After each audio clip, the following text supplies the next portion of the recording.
Hello everyone. आज मैं फिर से आया हूँ एक न्यू लेसन के साथ, जिसका टॉपिक है पावर फेलियर। पावर फेलियर मतलब शायद आप लोगों को पता ही होगा। जैसे अगर कभी लाइन कट जाता है या फिर बिजली चली जाती है तो उसी को हम पावर फेलियर कहते हैं। पावर मतलब बिजली, और फेलियर मतलब उसका चले जाना या कट जाना। तो सिंपली पावर फेलियर का मतलब होता है लाइन का चले जाना या बिजली का कट जाना।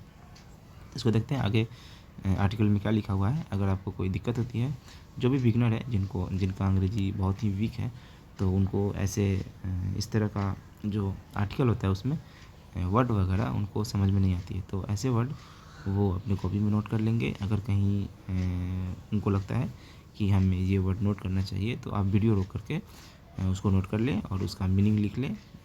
ठीक है। अगर हम नहीं बता पाते हैं, जैसे कोई वर्ड का मीनिंग छूट जाता है, हम नहीं बता पाते हैं, तो उसे आप किसी डिक्शनरी से या फिर ऑनलाइन कहीं से भी सर्च करके उसको अपनी कॉपी में लिख लेना है और उसको याद कर लेना। ठीक है, तो इसको शुरू करते हैं। इसके अंदर क्या लिखा हुआ है? इलेक्ट्रिक एनर्जी ऑक्युपाइज मतलब स्थान रखना। तो जो ये इलेक्ट्रिक एनर्जी है वो स्थान रखता है। कैसा? द टॉप ग्रेड का स्थान रखती है। किस चीज़ में? एनर्जी हायरार्की में। हायरार्की मतलब होता है लेवल। तो एनर्जी का जो लेवल होता है उसमें सबसे ऊपर स्थान है किसका? इलेक्ट्रिक एनर्जी का। ठीक है, आगे देखते हैं। आगे लिख रहा है इट फाइंड्स इनन्यूमरेबल यूजेज। अच्छा, ये इनन्यूमरेबल क्या होता है? जिसकी कोई गिनती ना हो। असंख्य मतलब बहुत ज़्यादा, संख्या में बहुत ज़्यादा। तो सही तो है कि घर में या इंडस्ट्री में या एग्रीकल्चर में एंड इवन इन ट्रांसपोर्ट, इन सब जगहों पे इलेक्ट्रिसिटी का बहुत ज़्यादा यूजेज है। कितना यूजेज है? बहुत ज़्यादा, जिसको हम गिन नहीं पाते हैं। उसी के लिए क्या लिखा है? इनन्यूमरेबल। ये इनन्यूमरेबल मतलब जिसको गिनना मुश्किल हो। तो इतना यूज है किस चीज़ का? बिजली का। ये बिजली के लिए क्या लिखा है यहाँ पे? इट लिखा है। तो इसका इतना ज़्यादा इस्तेमाल है जिसको हम गिन भी नहीं सकते। चाहे वो घर हो, चाहे वो इंडस्ट्री हो, चाहे वो एग्रीकल्चर हो, चाहे वो ट्रांसपोर्ट हो। ट्रांसपोर्ट मतलब यातायात। ठीक है, ट्रेन, बस, ऑटो, जो भी बिजली वगैरह से चलती हो। द फैक्ट दैट, और ये सच्चाई है। द फैक्ट दैट मतलब कि ये सच्चाई है कि electricity can be transported. Electricity को हम ट्रांसपोर्ट भी कर सकते हैं। ट्रांसपोर्ट मतलब क्या आता है? एक स्थान से दूसरे स्थान तक ले जा सकते हैं, जो कि सही बात है। इलेक्ट्रिसिटी ज़्यादा भी है, यहाँ से वहाँ, वहाँ से वहाँ, मतलब जहाँ चाहे वहाँ हम इलेक्ट्रिसिटी को ले जा सकते हैं। तो इसी के बारे में लिख रहा है कि ये सच्चाई है कि हम electricity can be transported. Electricity को हम एक स्थान से दूसरे स्थान तक ले जा सकते हैं। कैसे? प्रैक्टिकली मतलब व्यवहारिक रूप से। ऐसा नहीं कि केवल बोल रहे हैं और वो रियल लाइफ में हो नहीं रहा है, ऐसा नहीं है। व्यवहारिक रूप से इलेक्ट्रिसिटी को हम एक स्थान से दूसरे स्थान तक ले जा सकते हैं। इंस्टेंटेनियसली मतलब बहुत ही तेज़ी में, बहुत ही जल्दी, इसमें ज़्यादा टाइम नहीं लगता है। इसे हम इंग्लिश में क्या कहते हैं? इंस्टेंटेनियसली। ठीक है, ऑलमोस्ट पॉल्यूशन फ्री। और इसमें पॉल्यूशन क्या होता है? बिल्कुल नहीं रहता है। Almost pollution free. अगर हम इलेक्ट्रिसिटी को एक स्थान से दूसरे स्थान तक ले जाते हैं तो इसमें पॉल्यूशन बिल्कुल नहीं होता है, ऐसा कह रहा है। Almost pollution free at the consumer level and that it's use can be controlled very easily. कह रहा है कि कंज्यूमर मतलब जो भी इस्तेमाल करता हो बिजली को, उसको कंज्यूमर कहते हैं। तो कंज्यूमर तक लाने में, ट्रांसपोर्ट करने में, किसका ट्रांसपोर्ट? इलेक्ट्रिसिटी का। कहाँ तक? कंज्यूमर तक। कोई ज़्यादा खर्चा नहीं होता है और पॉल्यूशन वगैरह भी नहीं होता। खर्चा का बात नहीं कह रहा है इसमें, पॉल्यूशन का बात कर रहा है। तो पॉल्यूशन नहीं होता है और बहुत ही तेज़ी से आ जाता है। ठीक है, फिर कह रहा है कि कंज्यूमर लेवल एंड लग जो है मतलब उसके बाद कुछ और बताएगा। That it's use can be controlled very easily. कह रहा है कि इसका जो यूज है, इलेक्ट्रिसिटी का यूज, उसको हम आसानी से क्या कर लेते हैं? कंट्रोल कर लेते हैं। मतलब हमको पता रहता है कि कैसे क्या करना है, इलेक्ट्रिसिटी को कैसे कंट्रोल करना है, कैसे उसका पावर कम करना है या फिर बढ़ाना है, कैसे किसी गैजेट को उस इलेक्ट्रिसिटी के माध्यम से चलाना है। तो ये आसानी से हम ईजिली कंट्रोल कर लेते हैं। किसको? इलेक्ट्रिसिटी को। फिर आगे इसी में लिख रहा है makes it very attractive as compare to other form of energy. और यही कारण है कि इलेक्ट्रिसिटी हमारे लिए ज़्यादा क्या होता है? अट्रैक्टिव होता है। अट्रैक्टिव मतलब जिसको हम लोग ज़्यादा पसंद करते हैं एज़ कम्पेयर मतलब किसी से कंपेयर करते हुए बता रहा है कि as compare to other form of energy के किसी दूसरे रूप के अपेक्षा हम लोग इलेक्ट्रिसिटी को ज़्यादा पसंद करते हैं। जैसे कोयला वगैरह हो गया, कोयला का एनर्जी हो गया, या फिर वाटर एनर्जी हो गया, या फिर कोई भी अलग एनर्जी है, तो उससे ज़्यादा हम लोग किस एनर्जी को पसंद करते हैं? इलेक्ट्रिक एनर्जी को। ऐसा क्यों? क्योंकि इलेक्ट्रिक एनर्जी सबसे पहले ईजी टू यूज है, जिसको यूज करना आसान होता है। दूसरी नंबर बात, वो ज़्यादा महंगी नहीं है।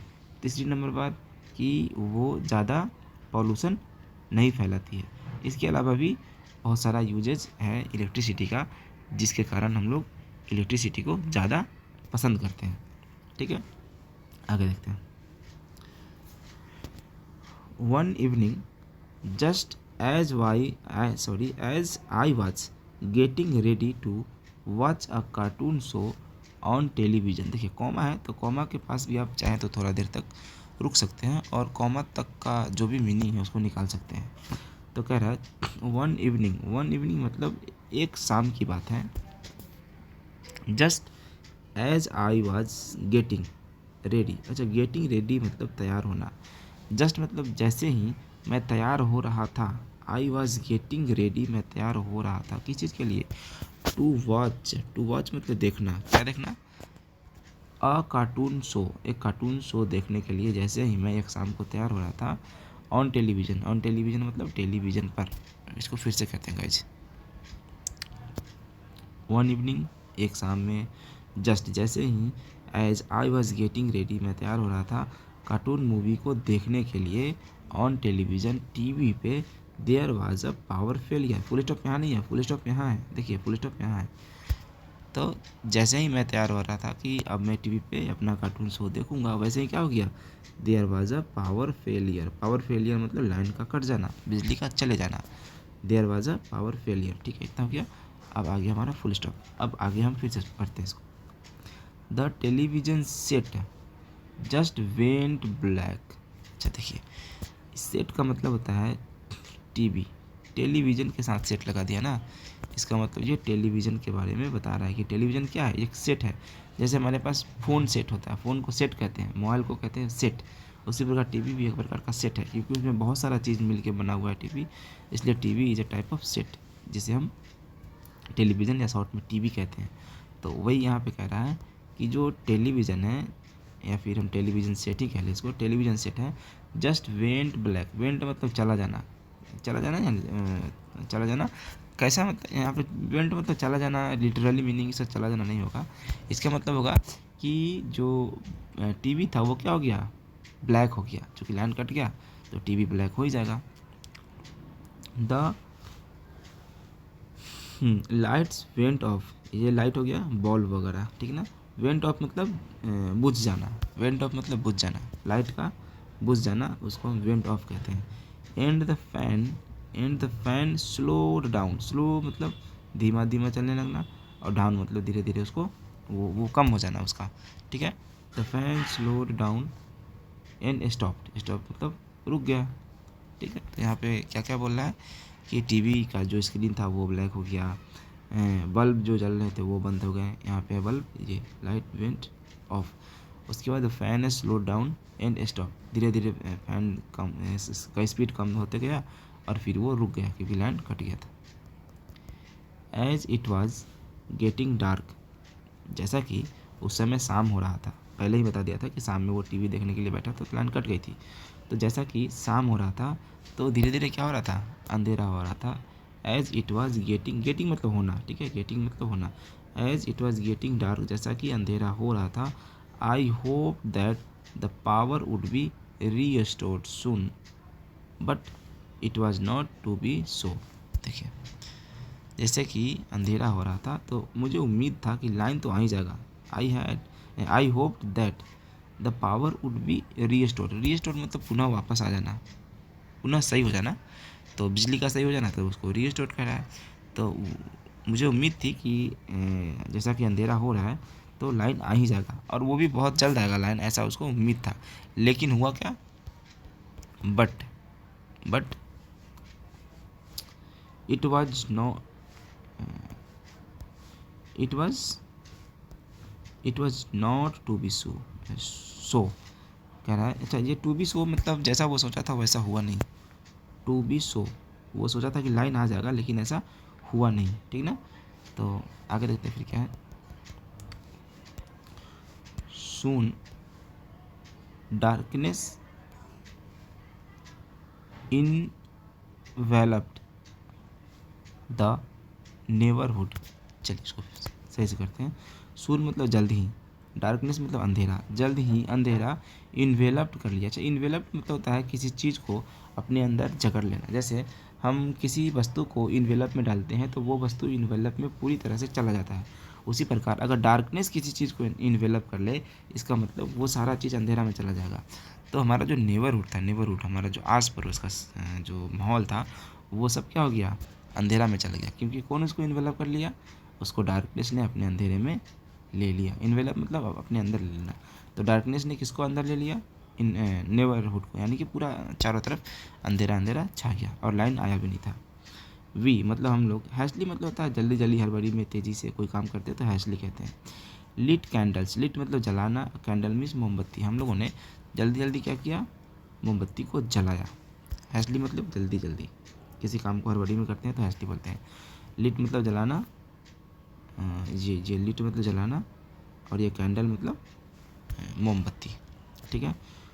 तो हम लोगों ने जल्दी जल्दी मोमबत्ती को जलाया, सो डैट ताकि we could find our way around the house, ताकि हम लोग घर के आसपास रास्ता को देख सकें कि हमारे किधर मेरा कोई वस्तु किधर रखा हुआ है, किधर चलना है, किधर उठना है, किधर बैठना है, ये सब अंधेरा में नहीं दिखता है। तो इन सब चीज़ों को देखने के लिए और थोड़ा कंफर्टेबल होने के लिए हमने क्या किया, मोमबत्ती को जलाया, ठीक है। फिर आगे देखते हैं।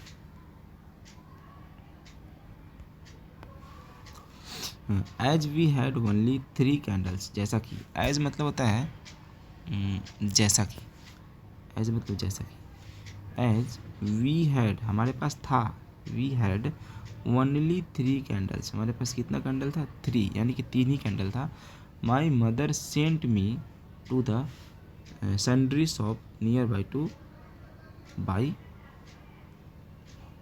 बाई मोर मतलब और भी ख़रीद कर लाने के लिए। 3 ही था, 3 से ज़्यादा था नहीं, तो वो जब ख़त्म हो जाएंगे तो फिर अंधेरा हो जाएगा, इसलिए बाई मोर करने के लिए मेरी माँ ने कहाँ भेजा, सैंडरी शॉप। सैंडरी शॉप मतलब जहाँ पे राशन पानी का दुकान वगैरह मिलता है, ठीक है। इतना क्लियर है, फिर से कर लेते हैं। As we had only 3 candles, जैसा कि हमारे पास केवल 3 ही कैंडल था। तो my mother sent me, sent मतलब भेजना, मेरी माँ ने भेजा मुझे, मी मतलब मुझे, टू द सैंडरी शॉप पे, नियर बाई जो कि आसपास में होता है, नियर बाई मतलब जो आसपास में होता है, नियर बाई मतलब नज़दीकी इलाका में। टू बाई मतलब ख़रीदने के लिए, क्या, मोर, टू बाई मोर, मोर किसके लिए आया यहाँ पर, कैंडल के लिए आया। यहाँ कैंडल भी लिख सकता था लेकिन मोर लिखा, चूँकि कैंडल का चर्चा पहले कर चुका है इसलिए। आगे देखते हैं। ये पैराग्राफ खत्म हुआ। नेक्स्ट पैराग्राफ में देखते क्या है। सॉरी नो मोर कैंडल्स, शायद दुकान गया होगा, वहाँ उसको मिला होगा सॉरी सुनने को।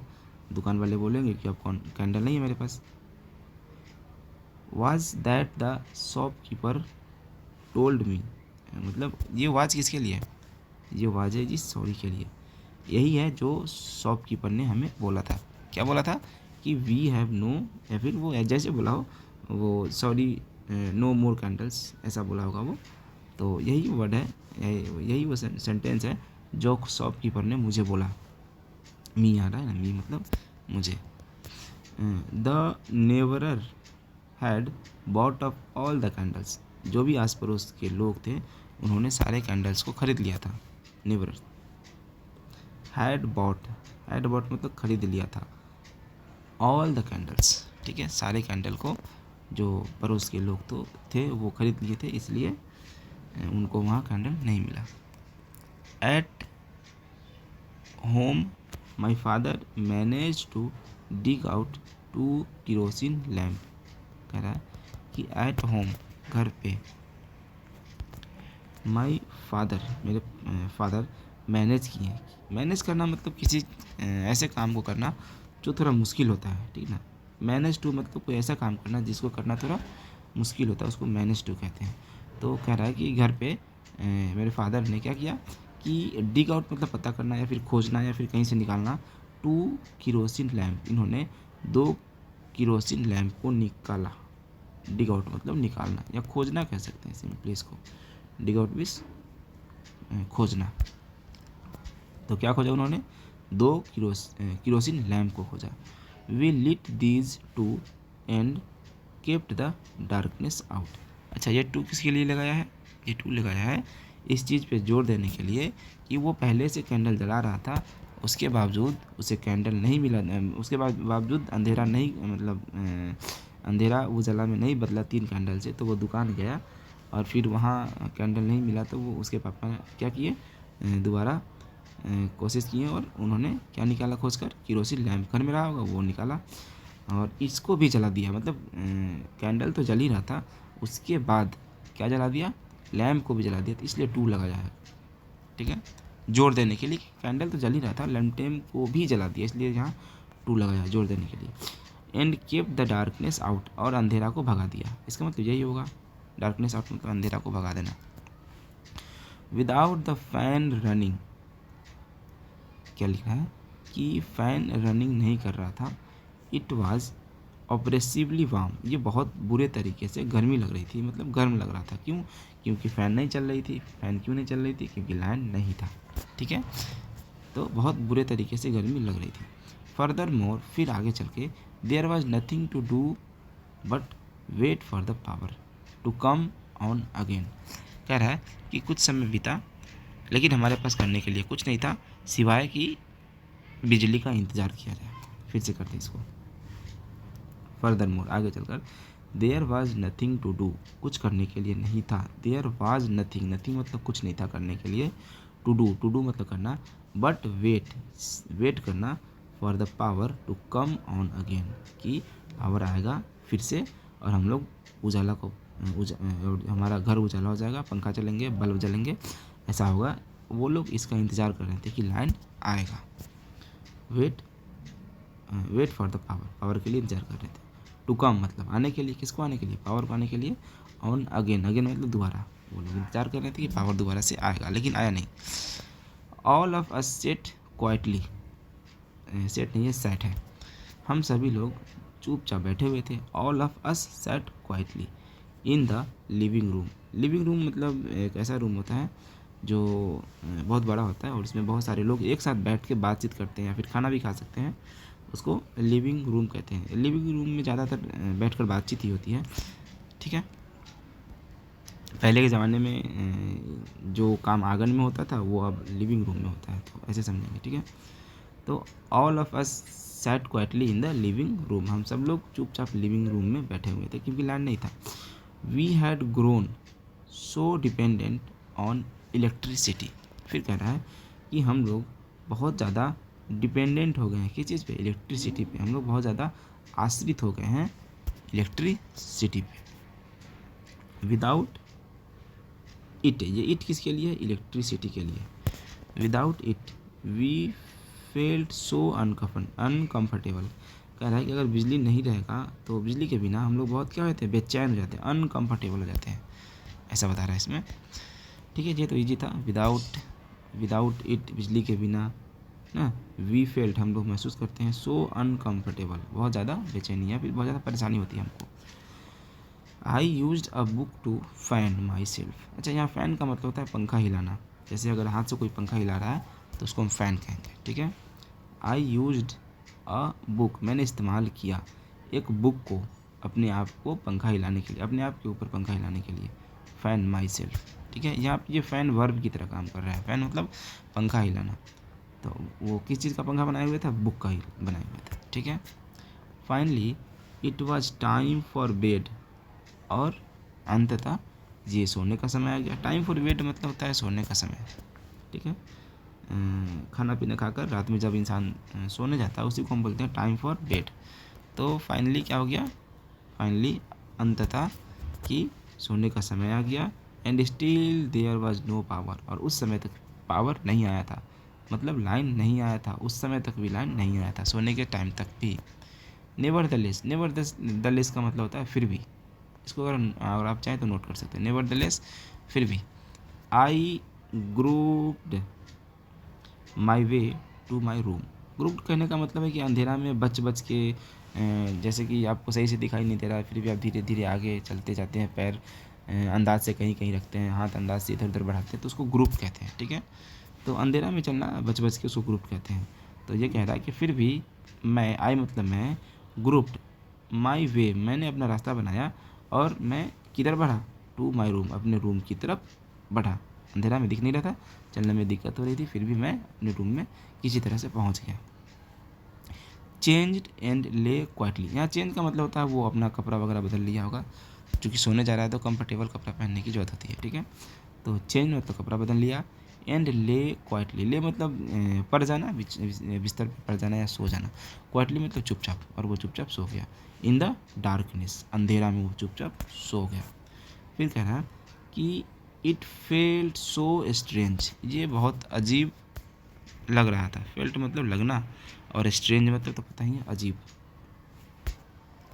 तो इट फेल्ट सो स्ट्रेंज, ये सो मतलब बहुत, सो मतलब बहुत। ठीक है, इट फेल्ट सो स्ट्रेंज, ये बहुत अजीब लग रहा था। स्ट्रेंज मतलब अजीब भी हो सकता है, बुरा भी हो सकता है। ठीक है, तो ये बहुत अजीब लग रहा था। Without the familiar light, familiar क्यों यहाँ लाइट के लिए लगाया है, ऐसा लाइट जिसे हम रोज़ देखते हैं वो हमारे लिए इतना फैमिलियर हो गया, इतना जाना पहचाना हो गया, और अभी वो नहीं जल रहा है लाइट, तो ये बहुत अजीब लग रहा था। अराउंड मी मतलब मेरे चारों तरफ। फिर से शो करते हैं, ये देखने में अजीब लग रहा था कि हमारे आसपास में जो बल्ब है वो नहीं जल रहे थे। बल्ब है तो सही, लेकिन वो जल नहीं रहे, तो कुछ अजीब अजीब सा लग रहा था। एनी हाउ, कैसे भी करके, आई फेल अस्लीप, मैं सो तो गया। आफ्टर ए वाइल, मैं कुछ समय बाद, किसी भी तरह से मुझे नींद आ गई। इसका मतलब ये हुआ कि any how I fail asleep, मुझे नींद आ गई कुछ समय बाद। After a while, after a while मतलब कुछ समय बाद, कुछ समय बाद।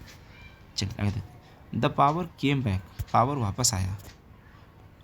On only at dawn, dawn मतलब होता है भोर का समय, डाउन मतलब होता है भोर का समय, मतलब रात भर लाइन नहीं आया, भोर में कभी लाइन आया होगा, इसलिए ऐसा लिख रहा है।